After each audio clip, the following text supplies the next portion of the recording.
అంతేనా అన్నది? తనకంట నీ భార్యగా హక్కుందంట. ఈ ఇంట్లో మనోరాలిగా ఆస్తిలో భాగం కూడా ఉందంట.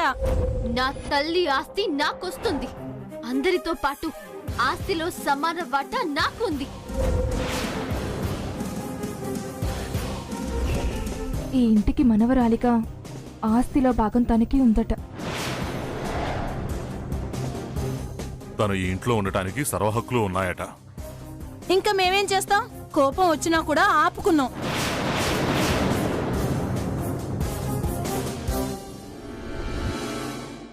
ఏంటి? వీళ్ళేదైతే చెప్పారో అది నిజమండి. నేనన్నవి బాగా గుర్తు పెట్టుకుని మరీ చెప్పారు. చట్ట ప్రకారం, శాస్త్ర ప్రకారం నేనిక్కడ ఉండడానికి అర్హత ఉంది. ఇవన్నీ అలా ఉంచితే నేనిక్కడే ఉంటాను అనడానికి ఇంకో బలమైన కారణం కూడా ఉందండి.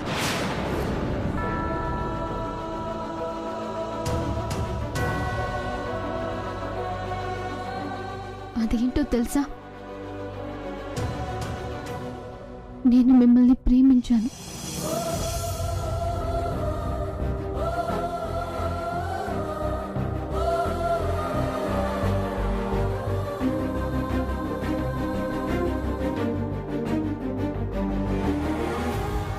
నా మనసులో నుంచి మిమ్మల్ని ఎవరూ తీసేయలేరు. నీకసలు మనసుందా? నువ్వు నీ మనసు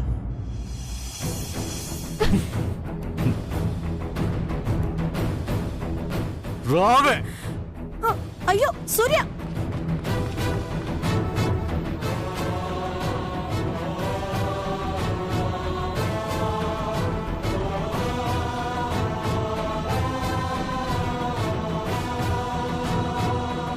ఆగు బాబా, ఆగండి.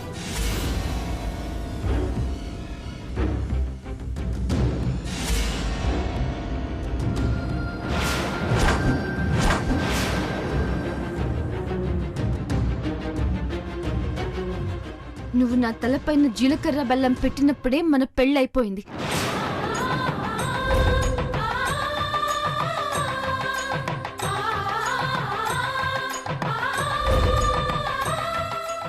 మీతో పాటు 7 అడుగులు నడవలేకపోయాను అనుకున్నాను, కానీ ఆ కోరిక తీరిపోయింది.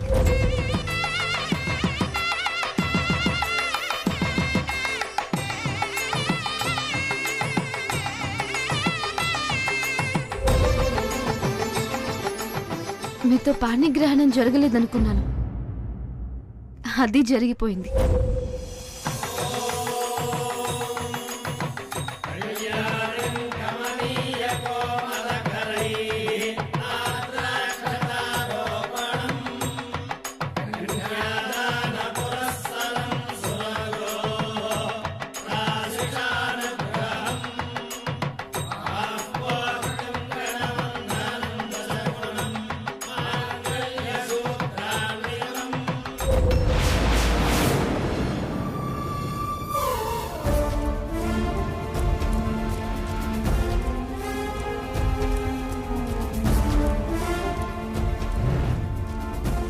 నన్నిప్పుడు వదలకపోతే జీవితాంతం నా చెయ్యి పట్టుకోవాల్సి వస్తుంది.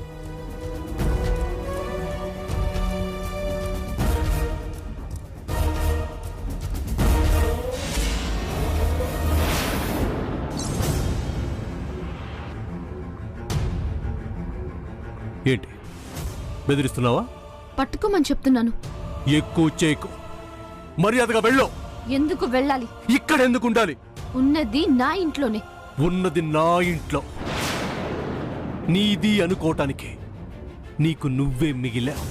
మిగిలేలా చేశారు. చేసింది మీరు.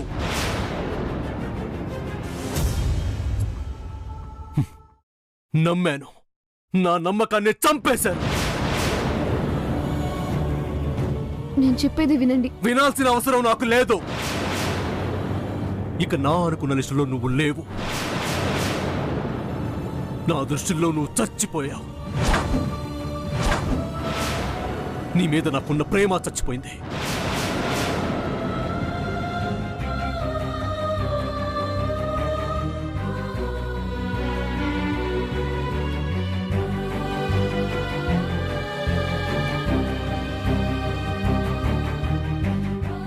నిజాయితీ లేని ప్రేమకు బలం ఉండదు. అదెప్పుడైనా ఇలా విడిపోవాల్సిందే. చాలు, నీ వల్ల మేము నష్టపోయింది చాలు. అసహ్యం వేస్తుంది. ఇంతకాలం మా తాతయ్యని చంపిన రక్తాన్ని నేను ప్రేమించానా అని నా మీద నాకే అసహ్యం వేస్తుంది.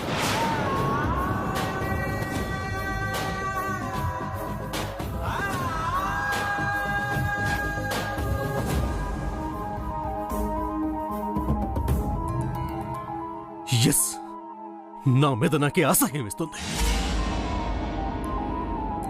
నిన్ను చూడటమే ఒక పాపం. ఆ పాపాన్ని నేను ఇంక చేయలేను. Get out!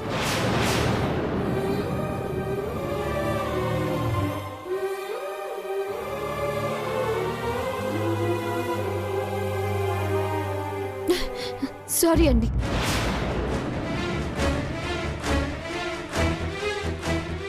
నాకు ఈ ఇంట్లో వాటా ఉంది.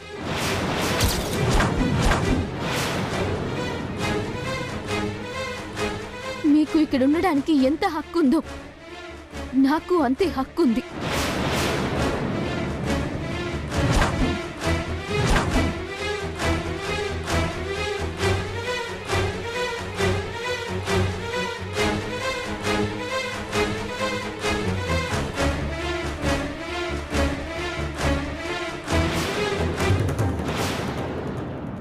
నన్ను వెళ్ళమని చెప్పే అధికారం మీకే కాదు, ఎవ్వరికీ లేదు.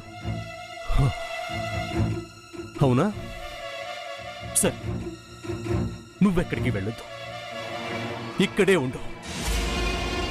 అమ్మా, పదండి, మనం వెళ్ళిపోదాం. పదండి. సూర్య, అవునమ్మా, ఇదున్న ఈ ఇంట్లో మనం ఉండకూడదు.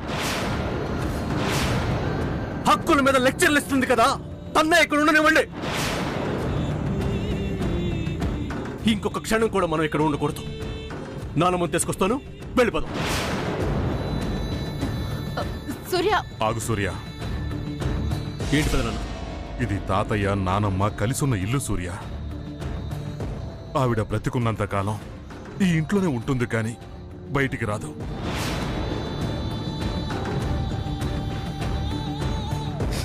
నానమ్మ రాకుండా మనం వెళ్ళగలమా? నానమ్మకి మిగిలిన ఒకే ఒక్క జ్ఞాపకం రా ఈ ఇల్లు.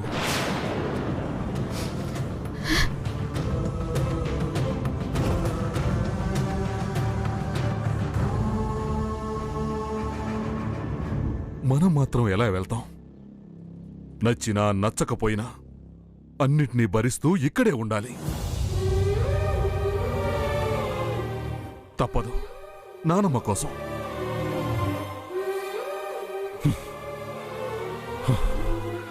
నానమ్మ కోసం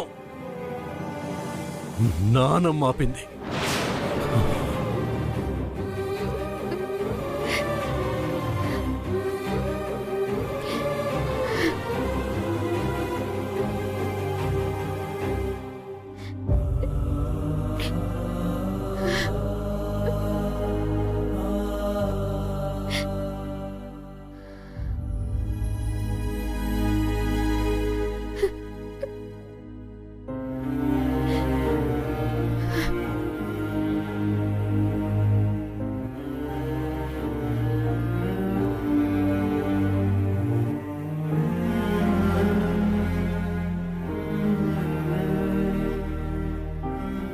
సారీ బావా, నిన్ను బాధ పెట్టాలనేది నా ఉద్దేశం కాదు. నాకు వేరే దారి కనిపించడం లేదు. నేను ఇక్కడ ఉంటేనే ఏదో ఒక రోజు నిజాన్ని చెప్పి నిన్ను మార్చుకోగలను అనే నమ్మకం నాకుంటుంది. దానికోసమే ఇదంతా. ఈ ఆస్తులు వాటాలు నాకెందుకు? నాకు కావాల్సింది నువ్వు, నీ ప్రేమ. ఇంకే వద్దు.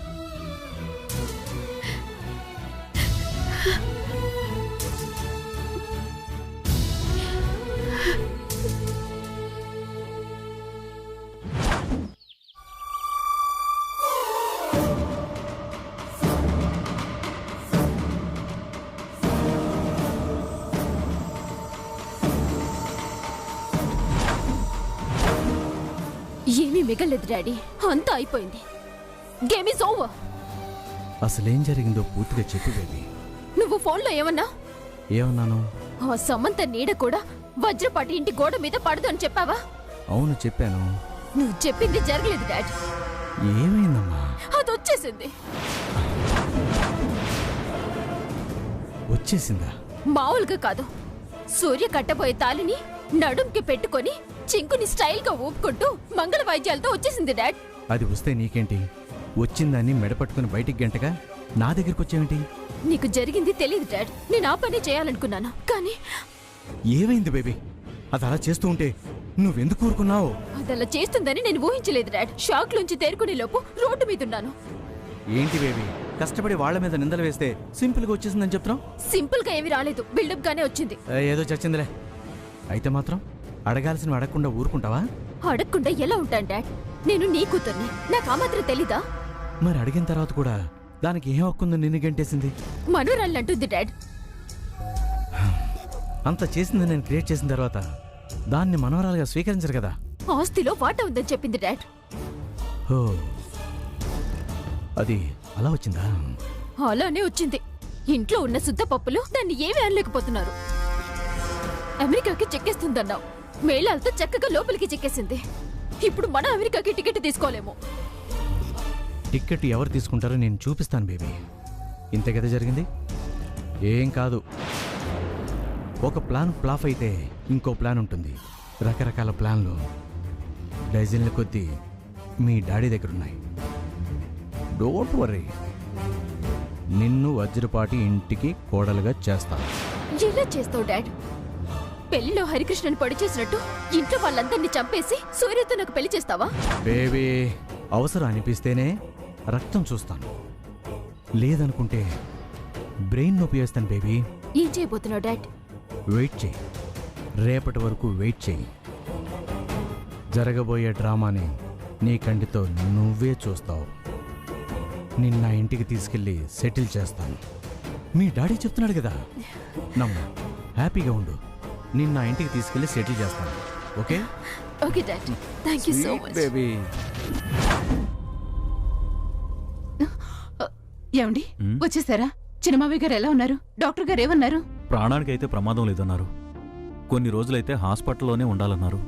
పోనీలండి, బతికారు. అంతకన్నా కావాల్సిందేముంది? ఏమండి, ఏంటి జయంతి? మావయ్య గారిని కళ్యాణి భర్తే చంపాడంటారా? మావయ్య గారు మీ చేతుల్లోనే తుదిశ్వాస విడిచారని మీరు చాలాసార్లు చెప్పారు. అది నిజం కాదా? అంటే మావయ్య గారు హత్య చేయబడ్డారా? అవును జయంతి.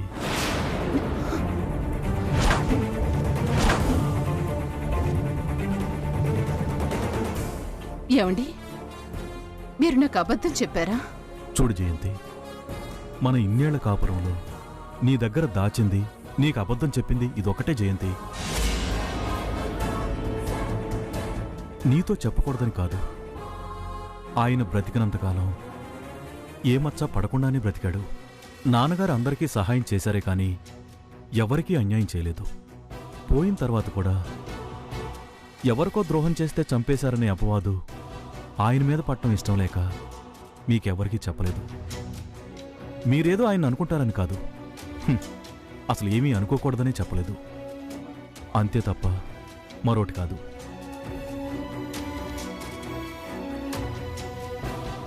ఏంటి జయంతి, నా మీద కోపం వస్తుందా? లేదండి, భర్తను అర్థం చేసుకోవడం భారీగా నా ధర్మం.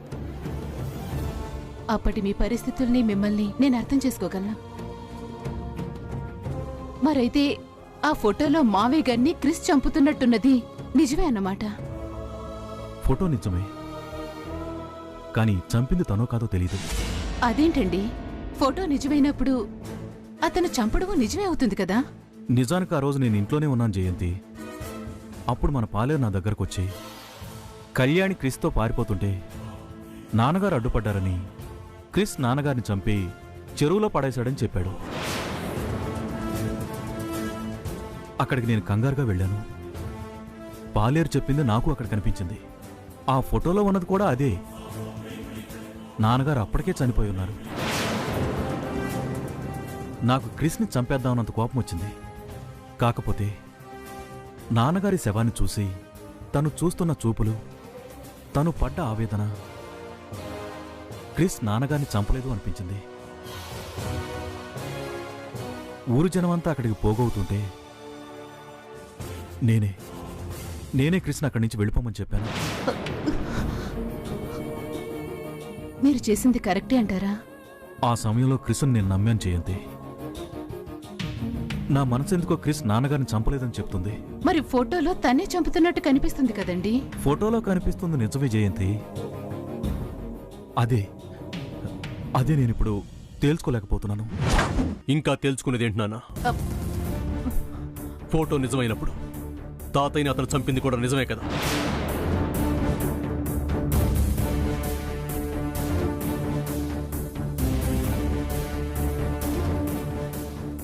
నేను తప్పు చేయలేదు నాన్న, తప్పు చేయలేదు. నేను తప్పు చేయలేదు. ఇంతవరకు ఆ ఫోటో అబద్ధమేమో, శాము వాళ్ళ డాడీకి మాట్లాడే అవకాశం ఇవ్వకుండా ఏదైనా తప్పు చేశానేమోనని అనుమానపడుతున్నాను. అనవసరంగా అబద్ధం చేసుకుని శ్యామ్కి తాళి కట్టకుండా తనని ఒంటరిని చేసి వచ్చేసానేమోనని ఫీల్ అవుతున్నాను.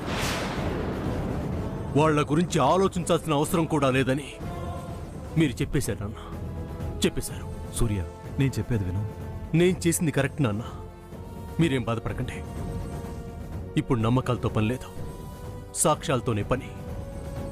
ఫోటో రూపంలో సాక్ష్యం కనపడుతుంది కదా, అదే నిజం. ఆ నిజాన్ని నమ్ముతాను. అబద్ధాన్ని నా దగ్గరికి కూడా రానివ్వను.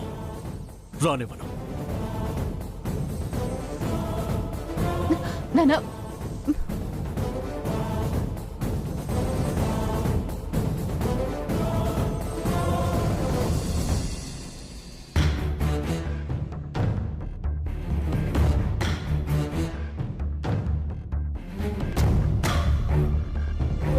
ఇంకొకసారి నా కంట పడితే ప్రాణాలతో ఉండవు.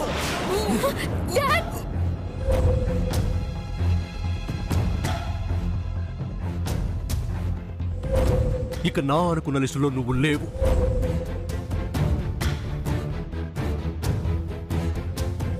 నా దృష్టిలో నువ్వు చచ్చిపోయావు.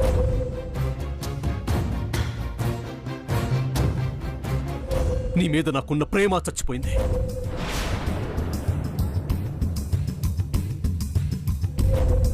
నిజాయితీ లేని ప్రేమకు బలం ఉండదు. అదెప్పుడైనా ఇలా విడిపోవాల్సిందే.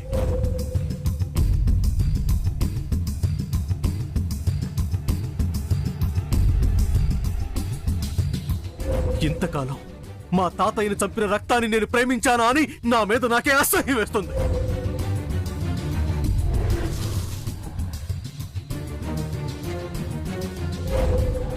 నిన్ను చూడటమే ఒక పాపం.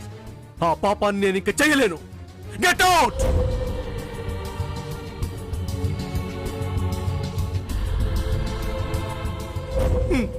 నేనెన్నో పాపాలు చేశానురా.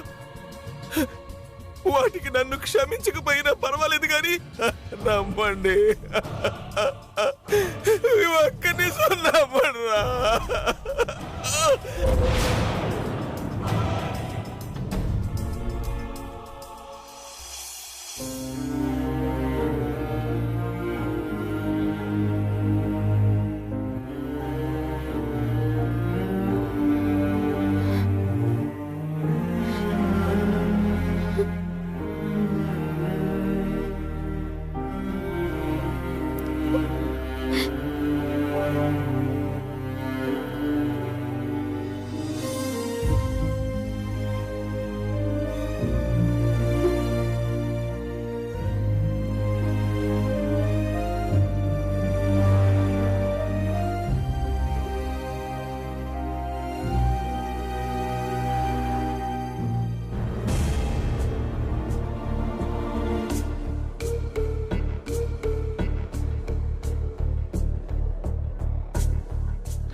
అమ్మా సమంత, చిన్న తాతయ్య